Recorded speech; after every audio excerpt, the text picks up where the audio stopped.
Welcome back to episode 2 of the KX65. We're going to suss out what's happening with this carburetor. When we're turning the fuel on, the carburetor is overflowing with fuel straight away. So we're going to take it off and get it on the bench and have a look at it. Alrighty, now we've got the carburetor out. Just put in a nice bit of cardboard here so we don't get too much gunky stuff into it. Just having a look at how everything's routed. So just when we put it back together, we can do it the same way.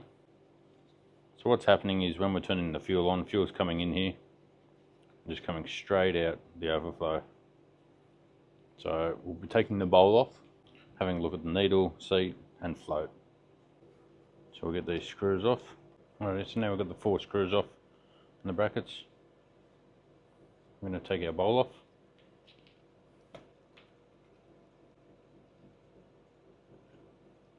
Alrighty, so looking in here, got a bit of fuel. So we'll dispose of that. Looking in here, it looks pretty clean though. There's no big gunk or anything like that. So that's positive. Now what we've got is our float, our needle and seat in here. So the way it's acting and how much is coming out, I actually think the float might have a hole in it. That needle doing what it's supposed to do. What I'll do to test this is I'll put a tube onto here and blow air in and see if I can just stop it.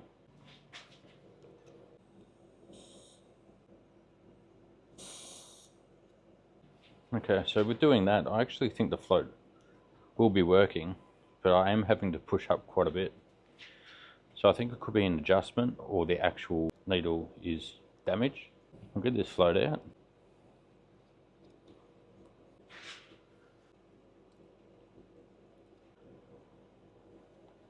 And here we've got our needle. I'm just looking at it, and it's a rubber tip needle.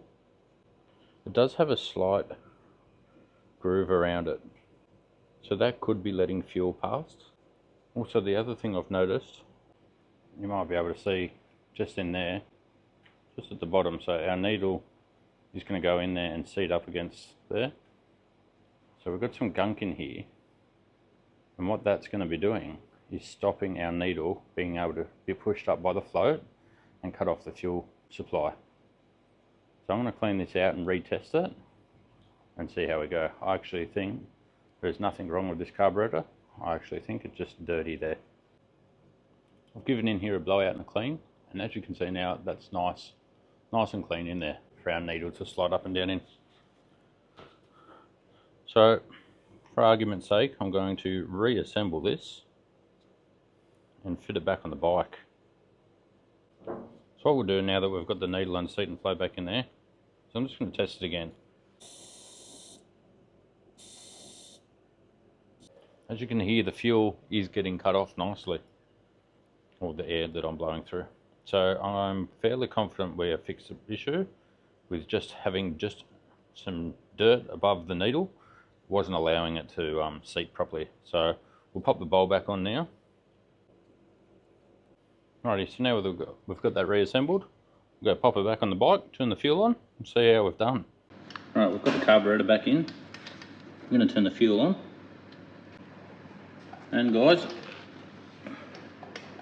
we have no fuel coming out. So there you go guys, it's not always a carby kit, that's what I was told.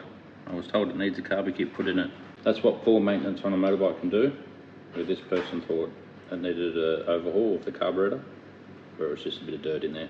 Another thing to do too is to put an inline fuel filter, and then that will stop your gunk getting in and blocking up your needle. So that's what I'll be doing, is putting a fuel filter in that line as well. I just popped it back on to test. No leaks. Drop us a comment. Let us know if I've helped you out in any way. Thanks for watching. Cheers.